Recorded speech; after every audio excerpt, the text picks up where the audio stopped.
wàá gbé Ọlọ́run ga bí bó ṣe wà yín lọ. Ọ̀pọ̀ láti yan Ọlọ́run lógo. Tó bá rántí bí ọ̀nà ṣe ń sọ nínú ọgbọ́dún, mo fẹ́ kó yan Ọlọ́run lógo.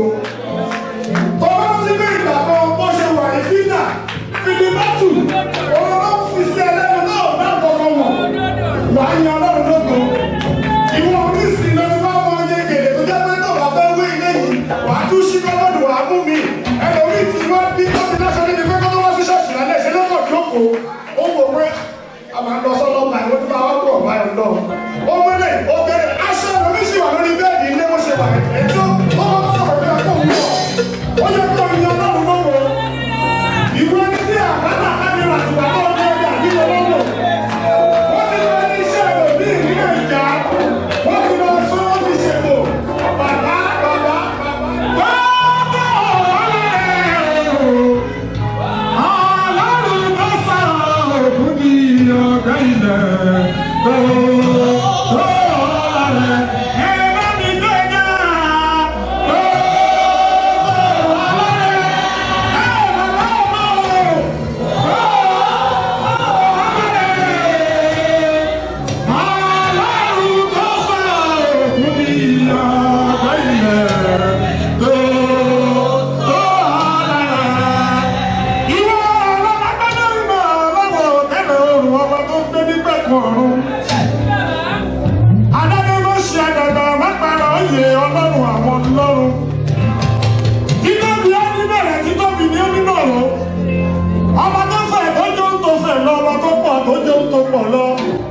Ọba tó ga ò tó ju gbogbo tó ga lọ. Ọba tó ti wà káyé tó wà tí ó máa wà nígbà tí ò ní sáyé mọ́. Tí ìgbà yìí ó bá ní mo máa yin ìwọ fògo fórúkọ rẹ. Ìwọ làgbà dání, ìwọ làrúgbó ọjọ́, ìwọ lọba kọ́ni kése, ìwọ làdàgbà má tẹ̀pá, ìwọ làdàgbà má pàrọ̀ òye, ìwọ ní lọ́lọ́ tó ń gbẹ́dùn bẹ̀bẹ̀, ìwọ ló ń ṣe lọ́lọ́. Ọ̀rẹ́ ilẹ̀ tó.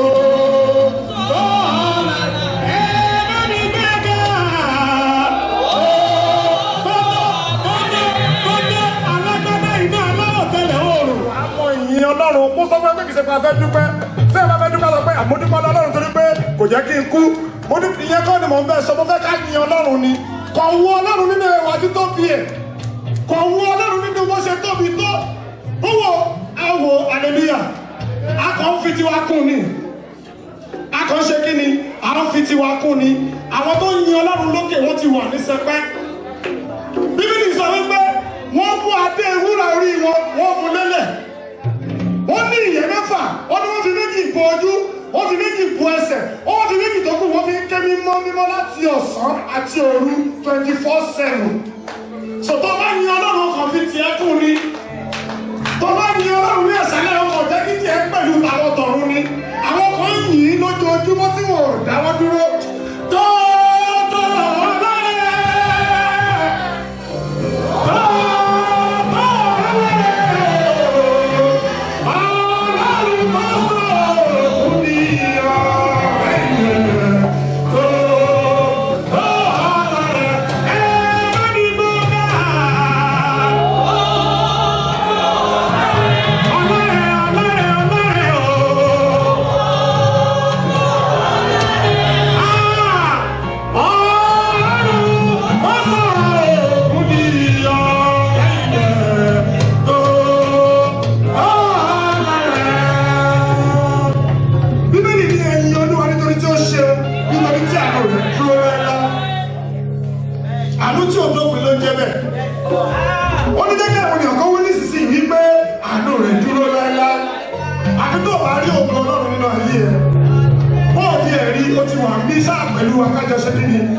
ìyìn Ọlọ́run láyé ọ̀tẹ̀ kúrò nínú ìyìn Ọlọ́run ẹ jẹ́ ká jọ gbé e ga máa yin Ọlọ́run nínú títóbi àánú ẹ̀ mo sọ fún ẹ kì í ṣe ọpẹ́ lélẹ́yìn má sọ fún mi ní kó ọjọ́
ìyanu òjijì. What is it? Ọlọ́run ìyanu òjijì. Ẹ gbọ́, orí òkè ìdó àjẹnàrè mo ṣe ń gbàdúrà ní December Ọlọ́run fún mi ní tọ́pìkì yẹn pé nígbèjọpọ̀ January tí a bá máa ṣe gbogbo nǹkan tá a bá máa ṣe àdúrà yẹn kó jẹ́ pé Olúwa ká képe wọn Olúwa Ọlọ́run ìyanu òjijì,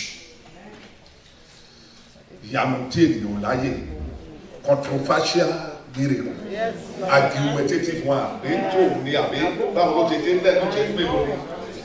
Mo fẹ́ kó gbàdúrà dáadáa lálẹ́ Ọlọ́run ti pèsè àwọn ìránṣẹ́ Ọlọ́run sílẹ̀ ohun tó bá sọ pé ká ṣe mo fọlọ́run bẹ̀ ọ́ mo fọlọ́run bẹ̀ ọ́ ẹ lọ kọ́ sílẹ̀ tí ẹ bá lè gbàdúrà yìí mo dá Ọlọ́run ní oṣù mẹ́ta fún ìyí bàtà àyàwó yìí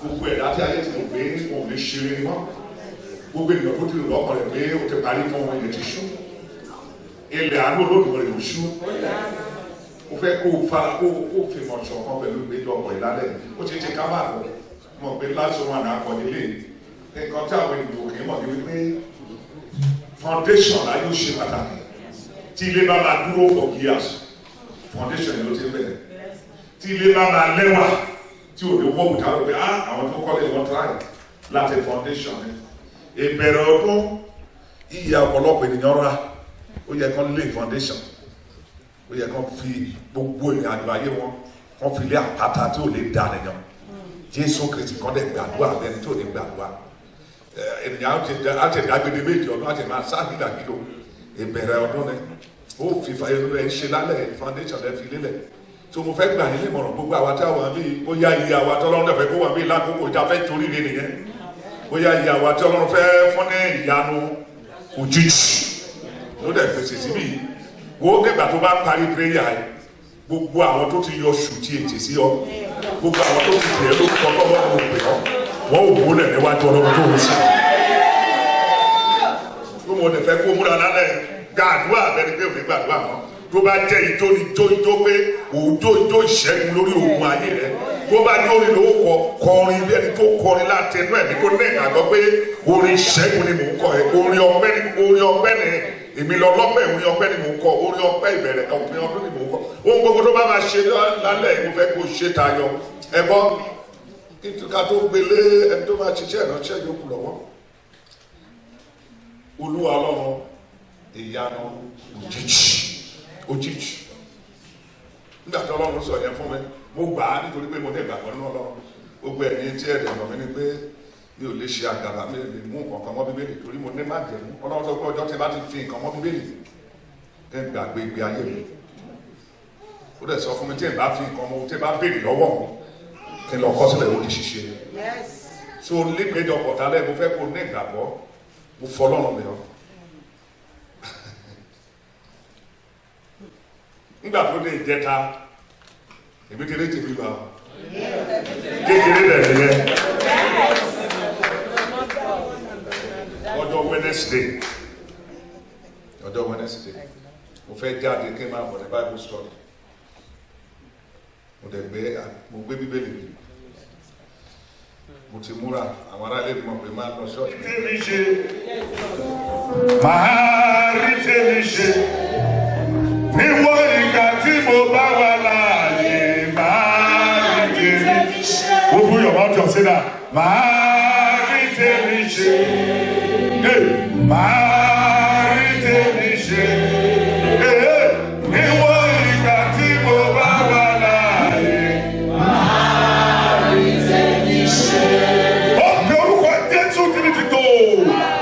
Olúwa o, ṣí ọ̀rọ̀ ìyanu pàjáwìrì lébi lórí lóru èmi kí ni mo sọ ṣí ọ̀rọ̀ ìyanu pàjáwìrì ìyanu òjijì Olúwa ní orúkọ Jésù Kristi nìkan ló lè kọ́ lè kù kò ṣí ní ọ̀run kò sórúkọ mìíràn tó lè kọ́ lè kù tí ọ̀run recognize orúkọ kan tó yìí ni orúkọ láàtò wọnú àpáta tó omi jáde orúkọ Jésù Kristi yìí nìkan tó ní ó pe orúkọ náà lẹ́ẹ̀kan tó ní bí àrá ó wá sọ pé ní orúkọ Jésù Olúwa lóru ẹ̀mí ṣí ọ̀run ìyanu òjijì jẹ́kọ̀ sí lẹ́nu lórí bóyá ìyanu rẹ̀ gbàdúrà.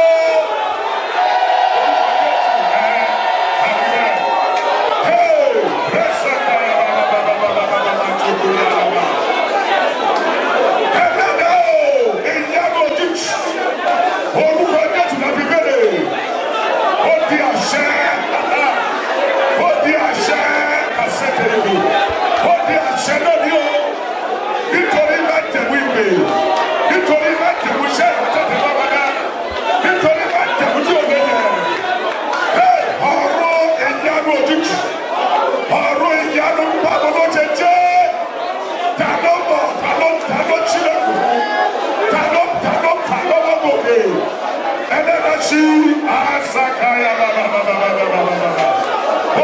àṣẹ kò yí padà èdìdí di ẹ̀rí tẹ̀lé bẹ́ẹ̀ lọ́dúnwà lọ́rùn àwọn ọmọ ogun sẹ́ni wí Jésù Kristi olúwa wa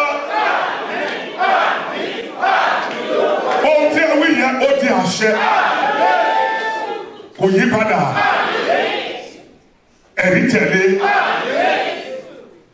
bẹ́ẹ̀ ni kò rí ẹ̀dákẹ́dá gbẹ́rẹ́gbẹ́ tó bá sọ pé kò sí ní bẹ́ẹ̀ lórúkọ Jésù Kristi kò kórì rẹ̀ débi òkú òkú ní fọlọ́run lókè Jésù olúwa wa. ẹjọ́ kò ní ṣe ẹjọ́ kan afẹ́gbẹ́ ìránṣẹ́ Ọlọ́run wá báyìí afẹ́ lọ dúpẹ́.